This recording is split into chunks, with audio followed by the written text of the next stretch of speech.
Assalamualaikum warahmatullahi wabarakatuh. Perkenalkan, kami dari kelompok 13. Di sini kami ingin mempresentasikan hasil pembahasan kami tentang tema dan rema. Tema dan rema. Tema adalah bagian awal kalimat, sedangkan rema adalah bagian akhir kalimat atau bagian sesudah tema. Istilah tema lazim digunakan dalam ilmu sastra dengan pengertian sebagaimana dalam KBBI, yaitu pokok pikiran atau dasar cerita. Baik dalam ilmu sastra maupun dalam linguistik, istilah tema berasal dari kata dalam bahasa Yunani kuno, tema. Hanya saja dalam linguistik berarti yang ditentukan, dan pasangannya yaitu rema berarti yang disebutkan. Dalam Khasanah Linguistik Indonesia, pembahasan tema dan rema belum banyak dibicarakan. Pembahasan tema dan rema yang sudah ada sebatas pada kalimat deklaratif. Bahkan, pembahasan dalam tataran di atas kalimat masih jarang. Berikut contoh tema dan rema. Kalimat pertama, Ahmad sudah datang. Ahmad adalah pokok atau tema, sedangkan sudah datang adalah sebutan atau rema. Sedangkan dalam kalimat berikut ini, kalimat yang kedua, yang sudah datang ialah Ahmad. Yang sudah datang adalah pokok atau tema, sedangkan Ahmad adalah sebutan atau rema. Kemudian ada jenis-jenis tema, yaitu ada ideasional, tekstual, serta interpersonal. Tema ideasional.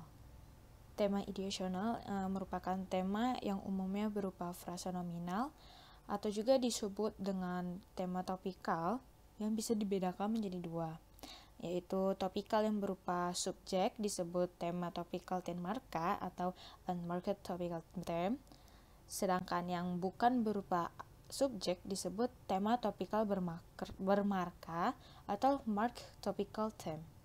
Tema ideasional. Seperti yang dijelaskan sebelumnya, ada dua jenis tema ideasional, yaitu tema topikal tan marka dan bermarka. Sebagai contoh, ada tan marka di sini yaitu Jaka pergi ke Bandungan. Jaka dan Jini pergi ke Bandungan yang berjasa mendapat penghargaan. Dalam kalimat berikut, elemen yang bergaris bawah berada pada posisi awal kalimat adalah topikal tan marka. Diketahui pula bahwa tema tersebut dapat berkategori nominal, frasa nominal, atau klausa atributif. Adapun elemen di sebelah kiri tema atau yang tidak digarisbawahi adalah rema. Yang selanjutnya ada contoh topikal bermarka, yaitu mati-matian dia menjaga gawangnya. Ke Bandungan Jaka dan Jini pergi. Bahwa orang tuanya kaya, semua orang sudah mengetahuinya. Dalam kalimat berikut, elemen yang bergaris bawah ditentukan sebagai tema topikal bermarka. Karena dalam bahasa Indonesia elemen itu berpenanda atau bermarka nada akhir tinggi atau mendapatkan tekanan dan jeda yang lebih panjang daripada jeda antar subjek dan predikat. Tema tekstual. Tema tekstual bisa berupa konjungsi, yaitu tetapi. Misalnya terletak di awal klausa kedua sehingga merupakan tema tekstual pada klausa kedua tersebut. Sebagai contoh, orang Jepang itu usianya kurang lebih 60 tahun, tetapi masih mampu berjalan. Posisi orang Jepang itu bisa dikatakan sebagai tema dan usianya kurang lebih 60 tahun itu sebagai rema. Nah, di sini ada konjungsi tetapi itu sebagai tema dan masih mampu berjalan itu sebagai remanya. Tema interpersonal. Tema interpersonal bisa berupa modalitas, yaitu konstituen kalimat yang mengungkapkan sikap pembicara dan vokatif atau sapaan dalam pemakaian bergabung dengan topik. Misalnya, barangkali Midah menunggu suaminya pulang. Barangkali Midah menunggu merupakan tema dan suaminya pulang merupakan rema. Selanjutnya, ada klausa sebagai tema dalam kalimat majemuk. Dalam kalimat majemuk yang berstruktur hipotaktik, klausa terikat bisa berada di sebelah kiri atau depan klausa induknya, sehingga klausa terikat itu sebagai tema keseluruhan kalimat yang bersangkutan. Misalnya, jika cinta yang lama itu menukik, jerat itu mencekik.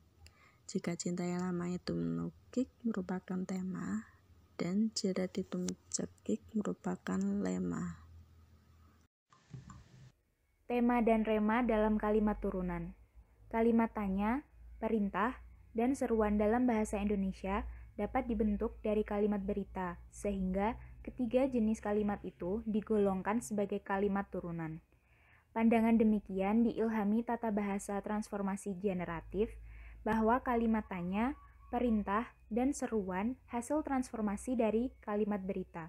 Oleh karena itu, deskripsi kalimat dalam tata bahasa transformasi berpijak pada kalimat berita saja. A. Tema dan rema dalam kalimat tanya. Contohnya, diakah yang membuat balon itu? Diakah merupakan tema dan yang membuat balon itu merupakan rema. Sebagaimana tampak pada contoh di atas, tema ditandai oleh posisi awal kalimat dan adanya partikel kah. Inti pertanyaannya adalah elemen awal masing-masing kalimat itu, sehingga jawaban yang dibutuhkan berkenaan elemen awal atau tema kalimat-kalimat tersebut. B. Tema dan rema dalam kalimat perintah. Contoh, tambahkanlah garam secukupnya. Tambahkanlah itu sebagai tema, garam secukupnya sebagai rema. Sebagaimana tampak pada contoh di atas, inti perintahnya adalah elemen awal masing-masing kalimat itu, sehingga apa yang harus dilakukan pihak yang diperintah berkenaan elemen awal atau tema kalimat-kalimat tersebut. C. Tema dan rema dalam kalimat seruan. Contoh kalimat, bagaimana mungkin secepat ini?